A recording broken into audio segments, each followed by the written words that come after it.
Welcome to the Billionaire's Choice. Subscribe and turn on notifications to enjoy more heartwarming stories of love and destiny. Let us know where you're watching from, and let's begin today's story. The night a billionaire first noticed her, she wasn't trying to change her life. She was only trying to save her mother's. Rain tapped softly against the windows of Blackwood Club, one of the most exclusive private clubs in Manhattan. Inside, crystal chandeliers cast warm golden light across polished marble floors. Expensive suits, designer dresses, quiet laughter drifting through the air. Everything about the place whispered wealth. Yet standing beside the employee entrance, pulling her thin navy jacket tighter against the cold October wind, Tessa Whitmore looked like she belonged to an entirely different world. She glanced at her phone. The hospital notification was still open. Her mother's dialysis appointment had been moved again. Another bill had been added. Another payment due by Friday. Tessa swallowed hard and slipped the phone back into her pocket. She couldn't afford to think about it right now. Not if she wanted to survive another 12-hour shift. Taking a slow breath, she pushed through the staff entrance and stepped inside. The familiar scent of polished wood and expensive cologne filled the hallway. Around her, employees rushed in every direction. Bartenders prepared glasses. Servers checked reservation lists. Managers barked instructions into headsets. It was another busy night at Blackwood Club. "You're late," a sharp voice snapped. Tessa turned. Her supervisor, Miranda Keene, stood with crossed arms and narrowed eyes. 2 minutes, Tessa said quietly. The subway was delayed. Miranda rolled her eyes. "The guests don't care about your subway problems." Tessa lowered her gaze. "Yes, ma'am. Table assignments are already posted. You're covering the West Lounge tonight." Tessa blinked. The West Lounge was the hardest section in the building. Wealthy members. Endless demands. Terrible tips. Understood. Miranda stared at her for a moment, almost disappointed she hadn't argued back. Then she turned and walked away. Tessa released a slow breath. She could handle it. She always did. She tucked a loose strand of blonde hair behind her ear and headed toward the floor. The club was already alive with activity. Soft jazz drifted from hidden speakers. Ice clinked against crystal glasses. Conversations blended into a low, elegant hum. For the next 3 hours, Tessa barely stopped moving. She carried trays, delivered drinks, smiled through rude comments, apologized for things that weren't her fault. More than once, guests barely looked at her while speaking. To them, she was invisible. Just another server. Just another employee. Just another face they would forget tomorrow. But every time exhaustion threatened to creep into her expression, she thought about her mother. She pictured her sitting in the dialysis chair, smiling despite everything, telling her not to worry, telling her things would work out. That image kept her moving. Near midnight, a silver-haired member accidentally knocked a glass from his table. It shattered across the floor. Before anyone else reacted, Tessa crouched down and began cleaning it. "I'm sorry," the older man said. "My fault." "Don't worry about it," she replied with a smile. "Accidents happen." The man looked surprised. Most employees would have sounded annoyed. Tessa genuinely meant it. A few feet away, another member watched the interaction quietly. He said nothing, finished his drink, then disappeared deeper into the club. Tessa never noticed him. What she also didn't notice was the small security camera mounted above the lounge entrance, or the fact that dozens of identical cameras covered every corner of Blackwood Club. High above the main floor, hidden behind dark glass on the executive level, a private observation room overlooked the entire building. Multiple screens glowed softly in the darkness. Every hallway, every dining room, every lounge, every employee entrance. A tall man stood alone before the monitors, one hand resting inside the pocket of his tailored charcoal suit. His expression remained calm. Focused, controlled. Asher Calloway rarely spent evenings here anymore. Billion-dollar deals demanded most of his attention. Yet tonight, for reasons he couldn't explain, his gaze lingered on one particular screen. Screen 12, West Lounge. His eyes followed the young server, helping guests who barely acknowledged her existence. He watched her thank a customer who hadn't tipped. He watched her help an elderly member stand from his chair. He watched her smile even when nobody smiled back. Strange. Most people changed when they thought nobody important was watching. But not her. Asher found himself studying her file that appeared beside the monitor. Tessa Whitmore, 24 years old. Part-time employee. No disciplinary record. Perfect attendance. Nothing remarkable on paper. Yet something about her felt different.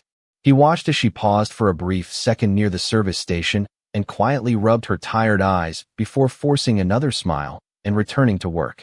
For reasons he didn't understand, Asher didn't switch screens. Minutes passed. Then more. Outside, the rain continued falling across Manhattan. Inside Blackwood Club, hundreds of people enjoyed another luxurious evening. And high above them all, a billionaire CEO who had everything found himself watching a young woman who seemed to have almost nothing. Neither of them knew it yet, but before this story was over, both their lives would change forever. The clock above the service station read 1:17 a.m. when Tessa finally slipped into the employee break room. The small space was nearly empty except for a humming vending machine and a flickering fluorescent light that had needed replacing for months. She sat down carefully and opened her lunch bag. Inside was a peanut butter sandwich wrapped in wax paper and a bottle of water. Nothing more. She checked her phone before taking a bite. 3 missed calls from the hospital. Her stomach tightened instantly. She stood so quickly her chair nearly tipped over. Dialing the number with trembling fingers, she paced the room while waiting for someone to answer. "Miss Whitmore," a nurse said. "Your mother is fine. Please do not worry." Tessa released the breath she had been holding. "What happened?" "There was a scheduling issue with tomorrow's dialysis session. We just needed to confirm insurance information." Relief washed through her, but only for a second. Insurance, bills, payments. Every conversation seemed to lead back to money. "Thank you," she whispered. After the call ended, she stared at the wall for several seconds. Most people her age worried about vacations, promotions, dating, or weekend plans. Tessa worried about keeping the lights on in her apartment and making sure her mother got the treatment she needed. The break room door suddenly opened. Miranda stepped inside carrying a clipboard. Her sharp eyes immediately landed on Tessa.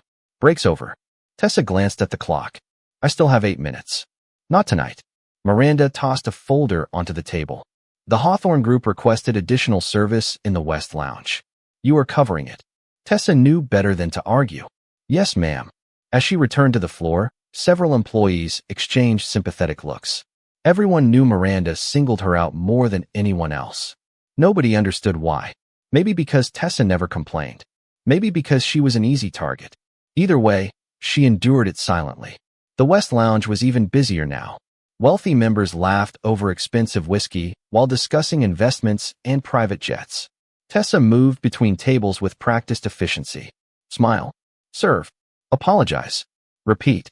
At one table, a guest snapped his fingers without looking at her. "Mississippi." Tessa approached immediately. "How can I help you, sir?" "This drink isn't cold enough." She checked the glass. The ice was still floating. "I apologize. I can bring another one right away." "You should." The man barely acknowledged her presence before turning back to his conversation. Tessa simply nodded and headed toward the bar. Nearby, another employee rolled his eyes. "How do you stay so calm?" he asked quietly. "Practice," she answered with a small smile. The truth was more complicated. Every rude customer reminded her of something important. If she lost this job, her mother suffered.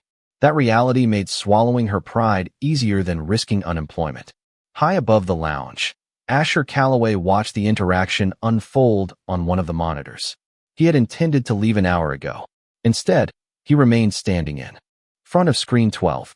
He observed employees every week. That was not unusual. What was unusual was the amount of attention he was giving one server. He watched her accept criticism without bitterness. He watched her help coworkers who offered little in return. He watched her quietly return a $20 bill a customer accidentally left behind. Most people revealed their character when nobody important was paying attention. Tessa Whitmore revealed hers every single night. Asher folded his arms. Something about her reminded him of a lesson his grandfather once taught him. Integrity was not measured when life was easy. It was measured when nobody would blame you for taking shortcuts. A notification appeared on one of the security reports beside him. Employee profile, Whitmore, Tessa. He opened it without fully understanding why. The file was brief. Age 24. No disciplinary issues. No attendance problems. Emergency contact. Eleanor Whitmore, mother. Medical notes attached due to insurance assistance requests. Asher's eyes narrowed slightly. He opened the attachment. Dialysis treatments. Ongoing medical expenses. Significant financial hardship. Suddenly several things made sense. The exhaustion behind her smile, the extra shifts, the determination. Most people carrying that burden would have quit long ago. Yet every night she walked through those doors and acted as if the weight on her shoulders did not exist. Downstairs, Tessa returned to the floor carrying another tray of drinks. She had no idea someone knew more about her than she realized. She had no idea her quiet strength had already begun changing the routine of a billionaire who rarely noticed anyone. And she definitely had no idea that before the week was over, someone was about to test the honesty that made her different from everyone else. 3 nights later, Manhattan was wrapped in a cold autumn drizzle when Tessa arrived for another shift at Blackwood Club. Her shoes were damp from the walk between the subway station and the employee entrance, but she barely noticed. Her attention was fixed on the text message she had received 20 minutes earlier. The hospital had approved part of her mother's treatment plan, but another payment was still due before the end of the month. It was good news and bad news at the same time. Lately, that seemed to be the pattern of her life. She slipped her phone into her pocket and forced herself to focus on work. The evening crowd arrived earlier than usual. Luxury sedans lined the curb outside. Members filled the dining rooms and private lounges. By 8 o'clock, every table in the West Lounge was occupied. Tessa moved steadily through the crowd, balancing trays, refilling glasses, and answering requests with the same calm professionalism she brought every night. What she did not know was that a plan had already been set in motion. Upstairs, Asher stood inside the observation room reviewing reports when his longtime operations director entered. "The test is ready," the older man said quietly. Asher glanced at one of the monitors. "Make sure it happens naturally. You really think she is different?" "I do not know," Asher answered honestly. "That is why I want to find out."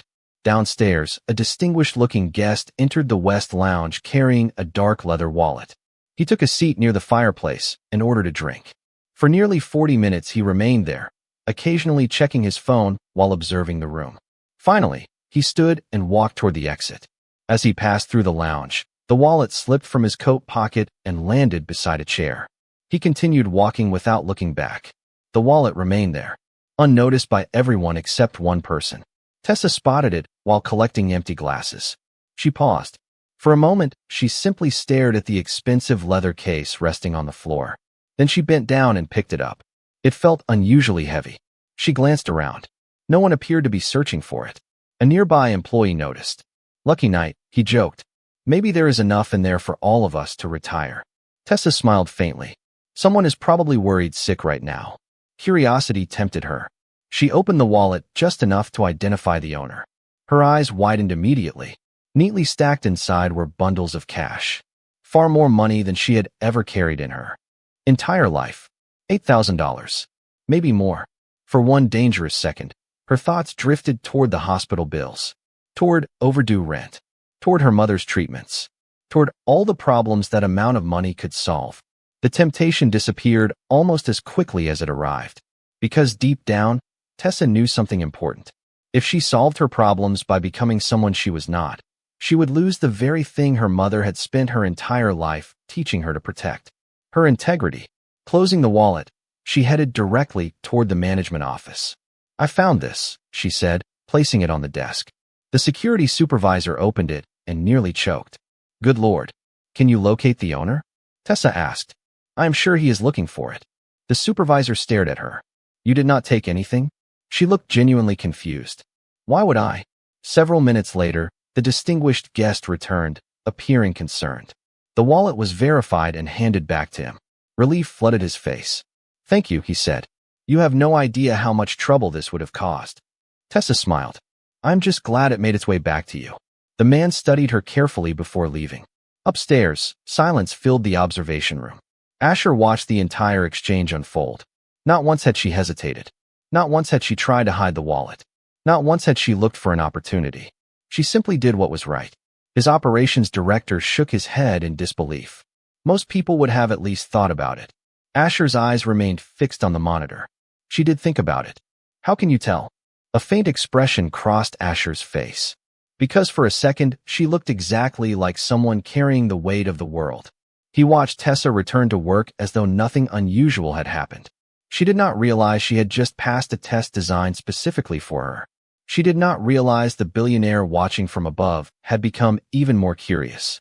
And she certainly did not realize that from that night forward, Asher Calloway would find himself looking for her face on the monitors before he looked at anything else.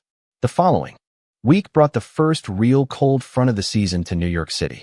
Wind swept between the skyscrapers, carrying fallen leaves across crowded sidewalks and turning every morning commute into a race against the weather. Tessa felt the change the moment she stepped outside her apartment building before dawn.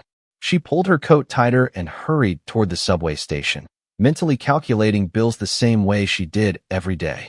Rent, groceries, utilities, hospital expenses. Every dollar already had a destination before she earned it. By the time she arrived at Blackwood Club that evening, exhaustion sat heavily on her shoulders. She had spent the afternoon helping her mother organize medical paperwork before rushing across the city for her shift. Still, when she clocked in, she wore the same polite smile that had become part of her uniform. Something unusual happened almost immediately. West Lounge? She asked after checking the assignment board. No, the scheduling manager replied. You have the garden room tonight. Tessa blinked. The garden room was one of the most desirable sections in the building. Fewer difficult guests, better tips, more predictable hours. Are you sure? She asked. The manager looked confused. That is what the system assigned. Tessa nodded slowly. Thank you. She assumed it was random luck. Upstairs, Asher glanced at the schedule report on his tablet. The change had not been random. 2 days earlier, he had quietly instructed operations to balance assignments more fairly among staff members. No names had been mentioned. No special treatment had been requested. Yet somehow Tessa's workload immediately became more reasonable. He told himself it was simply good management. Nothing more. As the evening progressed, other small changes followed. Guests who had previously caused constant complaints were reassigned to different sections. Overtime opportunities appeared on the employee schedule. The atmosphere felt calmer, more organized. Tessa noticed the difference, but could not explain it. Maybe management finally got tired of chaos, one coworker joked. Tessa laughed softly. Maybe. Around 9 o'clock, a group of members entered the garden room. One of them immediately recognized her. You helped me find my wallet last week, the man said warmly. Tessa smiled. I am glad everything worked out. He handed her a folded bill before taking his seat. Thank you again. Later, when she checked the amount, her eyes widened. $100. It was the largest tip she had received all year. She stared at it for several seconds. That money alone would cover an entire week's worth of groceries. Across the room, the guest simply smiled and continued his conversation. Tessa carefully slipped the bill into her apron pocket. For the first time in weeks, a small sense of relief settled inside her chest. Meanwhile, another situation unfolded elsewhere in the club. A member known for repeatedly making employees uncomfortable arrived shortly before closing. Within minutes, security quietly approached his table. A brief conversation followed. The man appeared frustrated before eventually leaving the building. Tessa barely noticed. What she did not know was that multiple complaints had finally resulted in his membership being suspended. The decision had been approved personally by Asher earlier that day. Not because of one incident. Not because of her specifically. Yet when he reviewed the reports and saw her name listed among affected employees, the decision became very easy. Near midnight, Tessa stepped onto the employee balcony for a quick breath of fresh air. The city skyline sparkled in the distance. Thousands of lights stretched across Manhattan like stars scattered between buildings. She closed her eyes for a moment and allowed herself to enjoy the quiet. It had been a better week. A surprisingly good week. More tips. Better shifts. Fewer problems. For once, life felt slightly less overwhelming.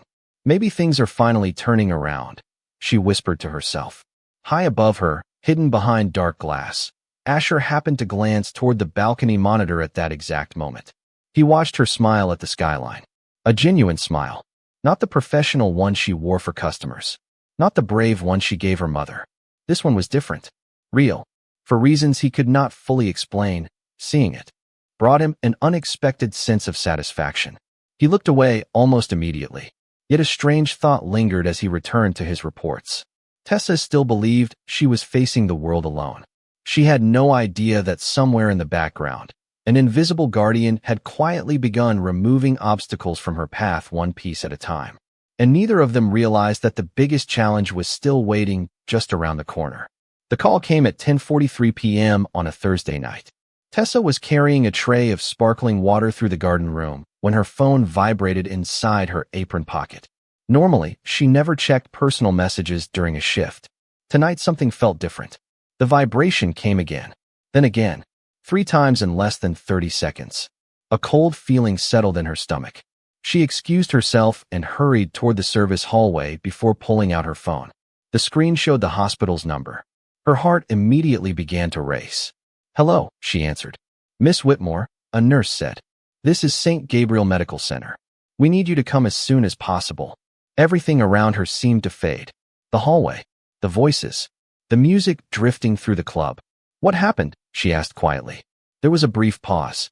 "Your mother experienced complications during treatment this evening. She is stable, but the doctors would like to speak with you." Stable. The word should have reassured her. Instead, it only made her more afraid. Stable meant something had gone wrong. Stable meant uncertainty. Stable meant more bills she could not afford. "I am leaving right now," she whispered. The call ended. Tessa stared at the screen for several seconds before trying to move. Her legs felt strangely weak. She had been running on exhaustion for months, working extra shifts, skipping meals, sleeping only a few hours each night. Worry had become a permanent part of her life. And now the one person she was fighting for might need her most. She took 2 steps down the hallway before the room tilted unexpectedly. Her vision blurred. She reached for the wall. The tray she had been carrying slipped from her hands and clattered harmlessly onto the carpet. The sound echoed through the corridor. Then everything went dark. Several floors above, Asher was reviewing financial reports when a security alert appeared on one of the monitors. Employee medical incident. He immediately switched screens. His stomach tightened the moment he recognized her. Tessa lay unconscious in the hallway while employees gathered nearby. Within seconds, he was moving. He left the observation room without explanation and headed directly toward the elevator.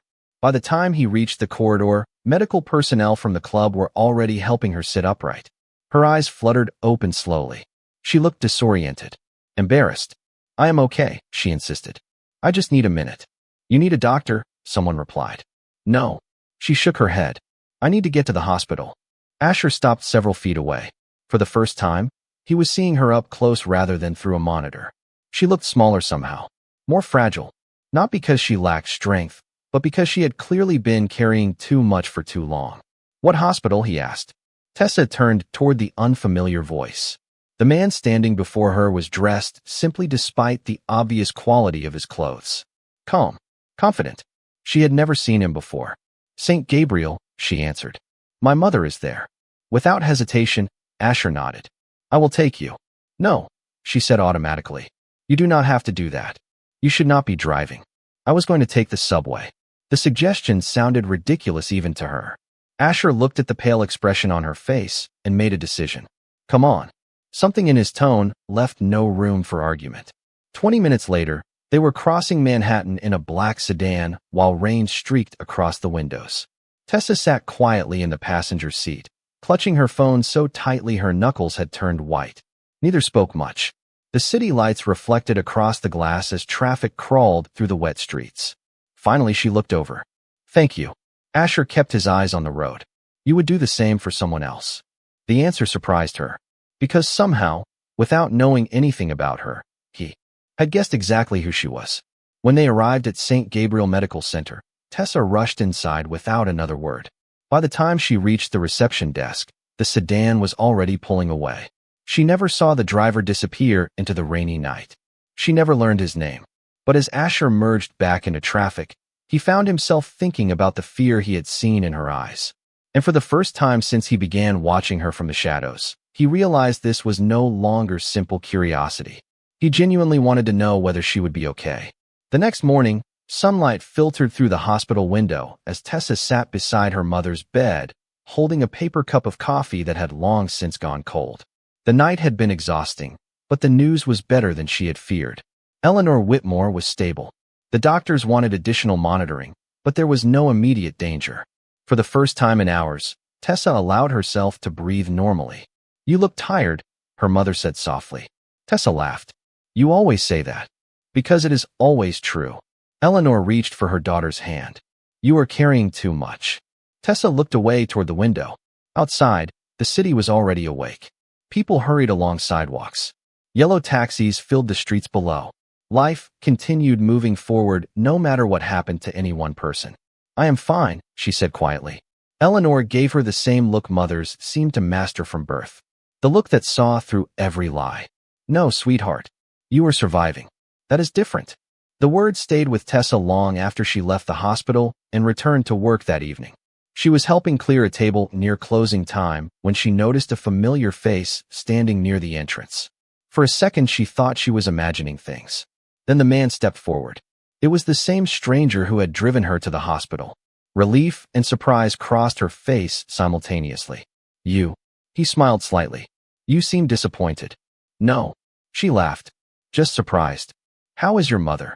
The fact that he remembered immediately softened something inside her. Better. Thank you. That is good to hear. For a moment, neither spoke. Then Tessa realized she still did not know his name. I never got a chance to thank you properly. You already did. I mean, really, thank you. He considered that for a second. Coffee after your shift? The invitation caught her off guard. Normally, she would have refused. She barely had time to sleep, let alone socialize. Yet something about him felt safe. Familiar. I finish at midnight. Then I will be here at midnight. True to his word, he was waiting outside when her shift ended. The temperature had dropped into the low 40s. Cold air drifted through the streets as they walked toward a small 24-hour cafe several blocks away. The place was simple. Nothing like Blackwood Club. Worn booths. Fresh coffee. Quiet music playing through old speakers. Somehow it felt perfect. They sat near the window watching traffic pass outside. I am Tessa, she said. Ash. He deliberately shortened his name without thinking. The habit surprised even him. Nice to meet you, Ash. The conversation flowed more easily than either expected. They talked about favorite books, childhood memories, terrible jobs, and the strange unpredictability of New York City. Tessa found herself laughing more than she had in months. Ash listened more than he spoke, but when he did talk, his observations were thoughtful and sincere. Hours seemed to disappear. Eventually, she glanced at the clock and gasped. It is almost 2 in the morning. I guess we lost track of time. She smiled. I guess we did. As they stepped outside, snowflakes began drifting gently through the night sky. The first snowfall of the season. Tessa tilted her head upward and watched them fall. For a brief moment, she looked completely free of worry. Ash found himself staring. Not because of her appearance. Because of the peace in her expression. The kind of peace he suspected she rarely allowed herself to feel. Thank you for tonight, she said. I needed this more than I realized. He nodded. Me too. The answer surprised both of them. As Tessa walked toward the subway entrance, she glanced back once. Ash was still standing there beneath the streetlight watching the snow fall. She smiled before disappearing into the crowd.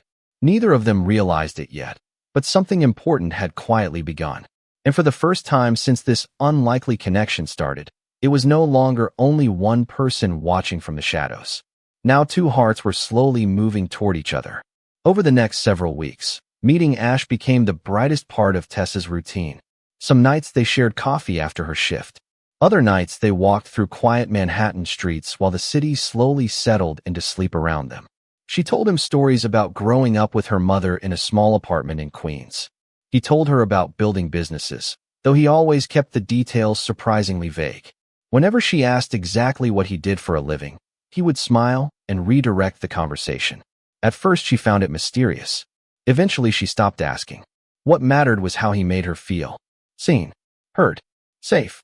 It was something she had not experienced in a very long time. Then one afternoon, everything changed.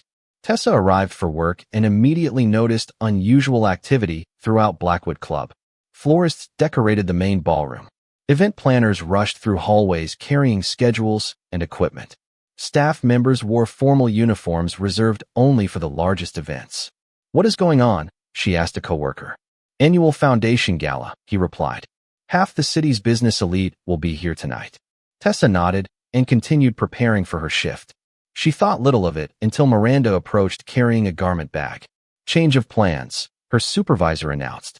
You are assisting inside the ballroom tonight. Tessa looked surprised. Me? Do not make me regret it. Several hours later, She stepped into the ballroom and nearly stopped breathing. Crystal chandeliers illuminated hundreds of guests dressed in elegant evening wear. Soft music drifted through the air. Every table sparkled beneath candlelight. It felt less like an event and more like another world entirely. For most of the evening, Tessa remained focused on work. Then shortly after 8 o'clock, the master of ceremonies stepped onto the stage. The room gradually fell silent. "Ladies and gentlemen," he announced, "thank you for joining us tonight as we celebrate another year of community impact and charitable giving." Applause echoed throughout the ballroom. "And now, please welcome the founder of the Callaway Foundation, chairman of Callaway Global Holdings, and owner of Blackwood Club." Tessa barely listened at first. She was arranging glasses near the back of the room. "Mr. Asher Callaway." The tray slipped from her hands. Fortunately, it landed safely on the table beside her. But the sound of the name seemed to echo inside her mind. "Asher." Slowly, she turned toward the stage. Time appeared to stop. The man walking into the spotlight was wearing a perfectly tailored black tuxedo. Confident, respected, powerful. The entire ballroom rose to its feet. Executives applauded. Investors smiled. Cameras flashed. And standing at the center of it all was Ash. Her Ash. The man she thought she knew. The man who had shared coffee with her at 2 in the morning. The man who had listened to her fears and dreams. The man she was beginning to fall in love with. Tessa stared in disbelief. Billionaire CEO. Founder. Owner. Everything suddenly connected. The private observation floors. The authority everyone seemed to respect. The unexplained changes at work. The opportunities. The protection. Her chest tightened. Every conversation replayed itself through a completely different lens. Had any of it been real? Had he been honest about anything? On stage, Asher's eyes moved across the crowd while delivering opening remarks. Then he saw her. For a brief second, the practiced confidence disappeared from his expression. He knew instantly. She had discovered the truth. Their eyes met across the ballroom. Hurt flashed across hers. Confusion. Betrayal. Before he could react, she turned away. Asher stopped speaking for half a second before recovering. Nobody else noticed. But he noticed. And it was enough. Tessa walked quickly through the ballroom, down the hallway, and toward the employee exit. Her heart pounded with every step. She was not angry because he was rich. She was angry because he had hidden who he really was. Outside, cold night. Air greeted her as she stepped onto the sidewalk. Moments later, she heard footsteps behind her. "Tessa." She froze. The voice she had grown to trust suddenly felt unfamiliar. Slowly, she turned around. Asher stood beneath the glow of the city lights. For the first time since they met, there were no secrets left between them. Only a truth neither of them knew how to face. For several seconds, neither of them spoke. The sounds of Manhattan continued around them. Traffic rolled past. Wind moved between the buildings. Somewhere in the distance, a siren echoed through the night. Yet all Tessa could hear was the truth she had just discovered. "You lied to me," she said quietly. Asher looked down for a moment. "I did not tell you everything. That is not the same thing." Her voice trembled. "You own the club. You own the company. Everyone in there knows who you are except me." He took a slow breath. "I never wanted to hurt you." Tessa laughed bitterly. "Do you know what hurts the most?" Asher remained silent. "I trusted you." The words landed harder than any accusation. Because they were true. Every late-night conversation. Every cup of coffee. Every walk through the city. She had believed those moments belonged to two ordinary people getting to know each other. Now she was no longer sure what had been real. "Tessa, did you know who I was from the beginning?" she asked. The hesitation in his eyes gave her the answer before he spoke. Her heart sank. "You did." Asher nodded slowly.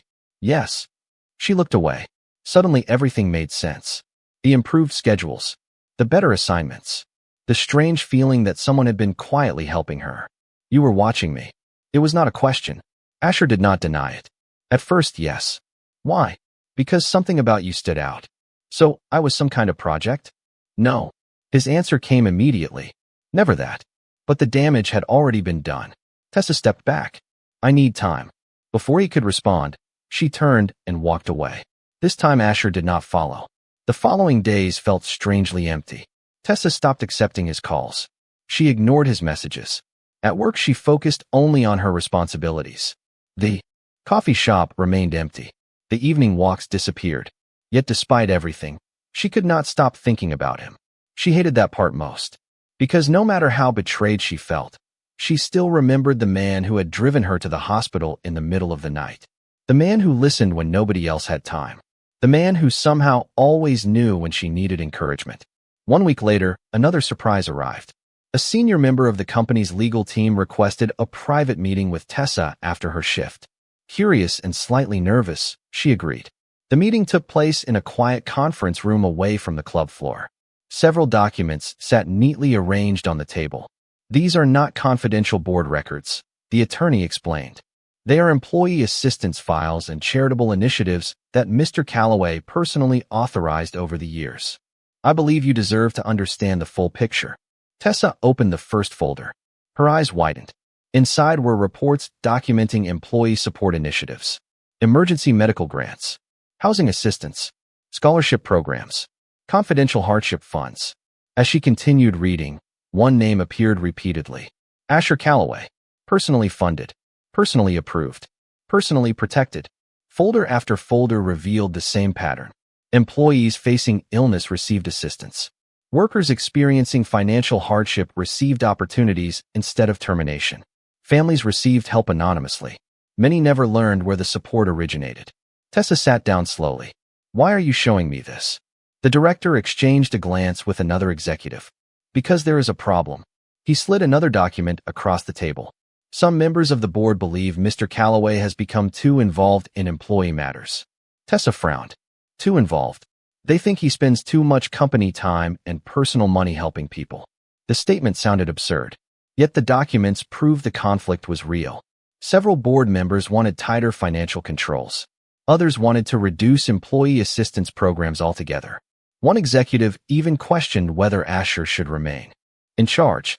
Tessa stared at the papers. Then she noticed something else. Her own name appeared in several reports. Anonymous schedule adjustments. Security protections. Emergency support authorizations that had quietly prevented workplace problems from affecting her employment. Nothing excessive. Nothing inappropriate. Just someone looking out for her when she needed it most. She felt tears threaten to form. Not because of the money. Because none of it had been done for recognition. He had never mentioned any of it. Not once. That evening, after leaving work, Tessa walked alone through the city. Snow drifted gently across the sidewalks. Her thoughts replayed every conversation she had shared with Asher. For the first time, she began seeing the truth hidden beneath the secrets. Yes, he had concealed who he was. But he had never pretended to care about her. That part had always been real.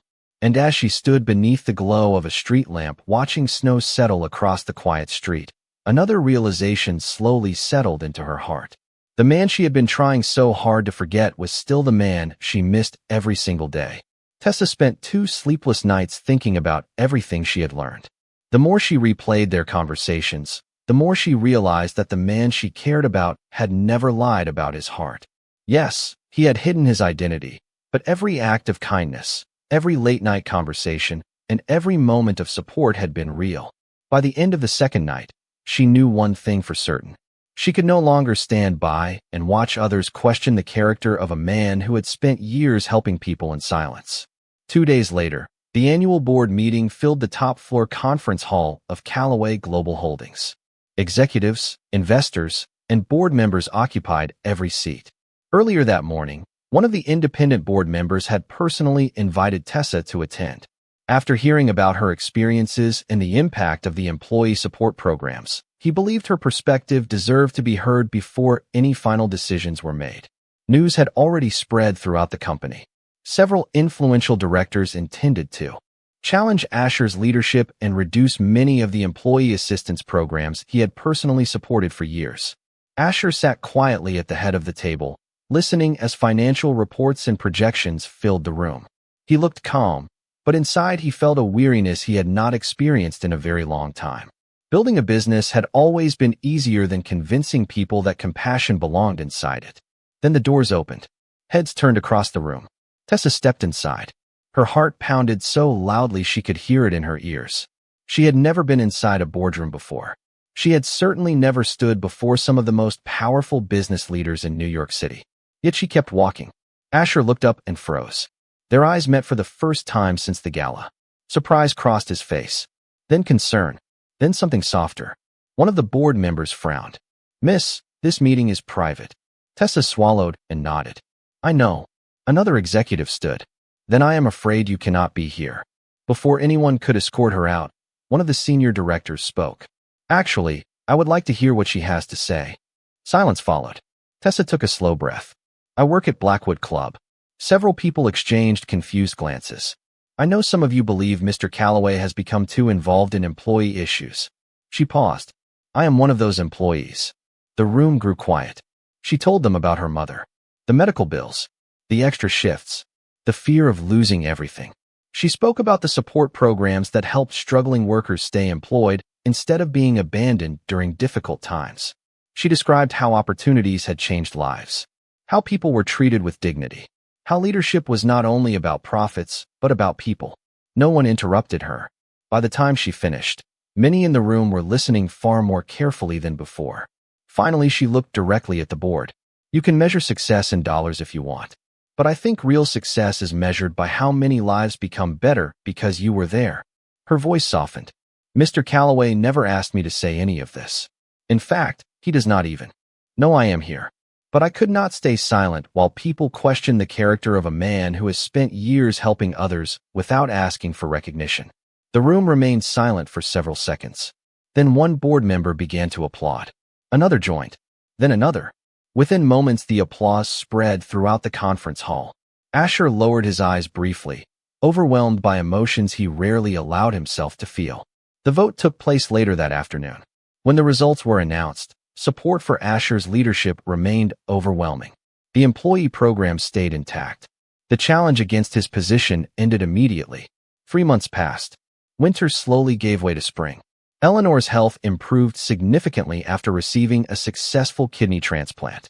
Tessa finally slept through entire nights without worrying about hospital calls. Life felt lighter than it had in years.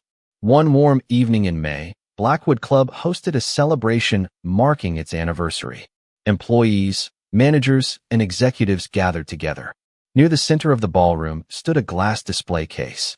Inside was an object that immediately caught Tessa's attention. Her very first employee identification badge.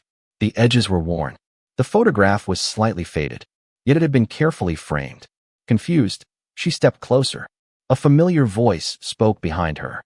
It seemed important. She turned. Asher stood there smiling. Before she could say anything, he reached into his pocket and knelt on one knee. The room fell silent. Tears instantly filled her eyes. "Every night, I watched you walk through those doors carrying more weight than anyone should have to carry." His voice was steady but sincere. "And every night, I admired your strength a little more." The room disappeared around them. There was only him. "You taught me that kindness can change a life." He smiled. "Including mine." Then he opened a small velvet box. "Tessa Whitmore, will you marry me?" Tears slipped down her cheeks as she laughed through them. "Yes." Applause erupted throughout the ballroom. Asher slipped the ring onto her finger and rose to his feet. For a moment, they simply stood there holding each other while friends and co-workers celebrated around them. 1 year later, they exchanged vows in a small ceremony surrounded by family, employees, and people whose lives had been touched by their generosity. The billionaire who once watched from the shadows no longer needed to observe from a distance. He had found the person who made every success meaningful. And the young woman who once worried about surviving another day finally discovered something she had almost forgotten to hope for. A future filled not only with security, but with love. If you enjoyed this story, please like, share, and subscribe to The Billionaire's Choice. Every week, we bring you heartwarming stories of love, destiny, and life-changing decisions. Don't forget to turn on notifications so you never miss a new story.